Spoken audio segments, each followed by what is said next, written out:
And now that we are done with the UFC 314 main and co-main event, let's jump into the rest of the card because there's a whole lot more to discuss, and it starts in the featured bout of the evening where Yair Rodriguez picked up his first win since February of 2023, ends his two-fight skid, and spoils the UFC debut of Patricio Pitbull with a very clean, technical, unanimous decision win to hold his spot in the top 5 of 145. This was a very solid performance from Yair Rodriguez and kind of how I felt this fight was going to go. He was just a little bit too long and too rangy for Patricio Pitbull to find success in the striking and pair that with very solid takedown defense. Patricio was not able to land many impactful shots. He wasn't able to get the fight down to the ground, and at least when he did, he wasn't able to keep it there. Yair Rodriguez really from minute 1 to minute 15 put together an incredible game plan and a very clean, polished performance. He picked his shots, and the thing that paid dividends most for Yair in this one were his variety of kicks, right up the middle to the body, to the head, and to the feet. Those kicks were able to keep Yair at range and to keep it at the distance he wanted this fight because Patricio was the shorter, stalkier man, and in order for him to find success, he had to close the distance in this one. That is what we talked about in the preview on Friday, and in the aftermath here, we see that he just was not able to find that success, and he wasn't able to make good on his UFC debut and launch himself into the top 5. However, it wasn't a pitch perfect performance from Yair. Patricio Pitbull put up a solid fight. It was a good scrap overall, and I think for Patricio, he still will get another opportunity to face someone in the top 15 more than likely, and honestly, come Tuesday, it's not crazy to think that he may even get a ranking next to his name. I'm not saying that he should, but don't be surprised if he does. But one thing we do know for sure is that Yair Rodriguez will hold his spot in the top 5 of the featherweight division, the former interim champion, the former title unification challenger against Alexander Volkanovski in July of 2023, where he would be finished. Then he would go on to be finished by Brian Ortega. He did not have a lot of momentum coming into this fight. He was coming in after a near 14-month hiatus as well, but he put all that to the wayside and put on a great performance here to get a much-needed victory for the state of his career, and at 32, still in his prime, has a plethora of high-level experience in the UFC because he came in so long ago at such a young age, and now it's pretty clear what's next for him, and I already talked about it in the main event discussion. It's Yair Rodriguez versus Diego Lopes at Noche UFC in Guadalajara, Mexico in September. No ifs, no ands, no buts. It's easy peasy, lemon squeezy. In order for Yair to get this fight, all he had to do was win, and honestly, even if he lost, paired with Diego inevitably losing to Alexander Volkanovski, they could have fought each other that way too. After the aftermath of the pre-fight press conference, there wasn't really a world where these two wouldn't have fought unless Diego would have won and Yair would have lost. But instead we see Yair winning against Pitbull and Diego losing the title shot to Volkanovski. It's number 3 versus number 5. I'm assuming those two will probably still hold those spots come Tuesday, maybe a little shuffling here and there. And with their beef that seems to run pretty deep and be pretty personal, there's no other fight that can be made. For Yair, he can make it 2 wins in a row, and should he do that, he is a true number 1 contender because I don't think he is just after winning against Patricio Pitbull here. And for Diego, he tries to keep himself from dropping 2 in a row like Yair had done these past 2 years and prove that he still belongs amongst the title contenders at 145. There's no more fight for both of these guys that makes sense after what we saw on Thursday. Yair, Diego, UFC Noche, September, Guadalajara, Mexico. Count on it. I'm more confident in that matchup than any other matchup that can be had in the aftermath of UFC 314. These fighting nerds, guys, they're taking over the sport. They're all going to be champions, all at the same time. It's going to be the most marvelous thing we've ever seen in the history of the sport. But seriously, it is actually not that crazy that could really happen. Silva defeats Bryce Mitchell, and he does it with a beautiful performance. I mean, he shut out Bryce Mitchell. Everywhere that Bryce wanted this fight to go, Silva said, nah, I'm going to take it this way instead. And he improves to 16-2, and he gets a brutal submission finish over the submission specialist in Bryce Mitchell. 3 minutes and 52 seconds into round 2, puts him to sleep. And before that, he was brutalizing Bryce Mitchell on the feet. I believe even had a knockdown and had him dazed and confused a couple of times in this fight. This was a fight that Jean Silva kind of launched himself into, obviously, the rankings come Tuesday morning and to the mouths and minds of a lot of the MMA community. Because, yes, he's a part of the Fighting Nerds camp, but they kind of fight sporadically, so when one of them wins, they're at the forefront until the next one fights. So prior to this performance, it was Mauricio Rufy who finished Bobby Green, or King Green now, at UFC 313 with that incredible spinning wheel kick. Now it's Jean Silva's turn up until April 26th, where Carlos Prates faces Ian Machado Gary, and if he beats Gary, then it's Carlos's turn, and then after him, it's more than likely going to be Caio Bahaio's turn. Are you seeing what this team is doing? And they're all doing it at different weight classes: 185, 170, 155, and 145. And 145 belongs to Jean Lord Silva, who is now 5-0 in the UFC, all 5 wins coming by way of stoppage. Come Tuesday morning, he's in the top 15 of the featherweight division. Let's take a look at the rankings and try and matchmake for this fella. I hate to do this, but I think I just found it. Josh Emmett's coming off of a loss in a main event to Lerone Murphy just last week. They're on the same schedule, just 1 week apart. Josh Emmett versus Jean Silva. That's the next fight to do. The two heaviest hitters, arguably, in the featherweight division right now. Oh my goodness gracious, sign me up. And kicking off the main card was Dominick Reyes getting his 3rd consecutive knockout win in a row. The career resurgence is real. Heading into this fight, he was on a 2-fight knockout streak over Anthony Smith and Dustin Jacoby, and his counterpart Nikita Krylov, although he hadn't fought since March of 2023, did have a 3-fight win streak coming into this one, 2 of them by finish, and all against big names: Ryan Spann, Volkan Oezdemir, and Alexander Gustafsson, the former 3-time title challenger. And I felt all week that Dominick Reyes, just with his activity lately and the stretch that he was on, would probably get the upper hand in this one, although he was the betting underdog. And while I was too scared to bet it, that is exactly what happened. He not only got the win, but he knocked out Nikita Krylov in just 2 minutes and 24 seconds with a 1-punch left cross as Nikita Krylov tried to close the distance.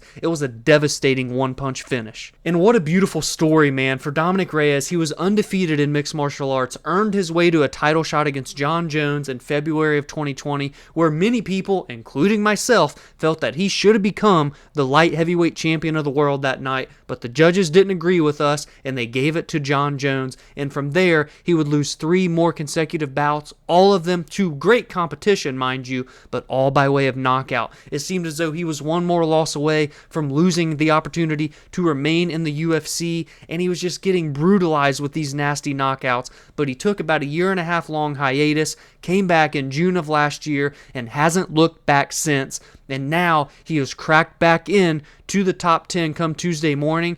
And with his former title challenging experience, with the resume and strength of schedule that Dominick Reyes has, he's 1 win away from a title shot, in my opinion, now sitting at number 8. The problem for him is that there's kind of a route in which the light heavyweight division is going. It seems that Magomed Ankalaev is going to rematch Alex Pereira. We know that Jamal Hill and Khalil Roundtree have been rebooked, I believe, June 21st. And Carlos Alberg is on like an 8-fight win streak, and I don't believe he'll choose to fight backward because he's number 3, and I think he should be fighting Jiri Prochazka next. So that leaves Jan Blachowicz, which would be a rematch, in all fairness to Dominick Reyes, a couple of years in the making, so it's not like it would be immediate. It's a chance for Dominick Reyes to right the wrongs of a former loss, avenge that, and beat a former champion. So let's do it.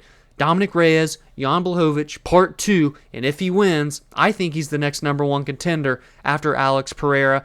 But it's kind of all schedule-based as well, because if, like, Carlos Alberg, for example, beats Jiri Prochazka, then he should probably be next. If Jiri Prochazka beats Carlos Alberg and has won 2 back-to-back, then he's probably next. You see the issue here? But regardless, Dominick Reyes, you're the man, even though I think you spell your name wrong. I'm just kidding. That's a joke. My name's Dominic, too, but it's without a K. Let's get into the next fight. When 50K Dan Igue's back is against a wall and his top 15 featherweight ranking is on the line, that is when he tends to have his best performances, and he did that here against Sean Woodson. He overcomes a 7-inch height and reach advantage to not only win and halt the 4-fight win streak of Sean Woodson, but he finishes him in the 3rd round via TKO. Now, yes, I get it. This may have come a little bit early, but betting bias aside for me, at least we know in hindsight that he was up 2-0 on the judges' scorecards because I don't think Sean Woodson was going to get a finish in this fight, so Ige would have won the fight regardless. But of course you can come at me and say, well, that's no way to think. Sean Woodson could have absolutely landed one shot that changes everything, and I understand that. But I don't think it was also that egregious of a stoppage. It wasn't the best stoppage by any means either, though. It was definitely early. I would have liked to see Sean Woodson get a little bit more time, but they were a lot of unanswered strikes. They just weren't as punishing as some of the strikes, for example, in the Paddy Pimblett TKO win. But regardless, Dan Ige did what a lot of people haven't been able to do, and that is figure out the length of Sean Woodson,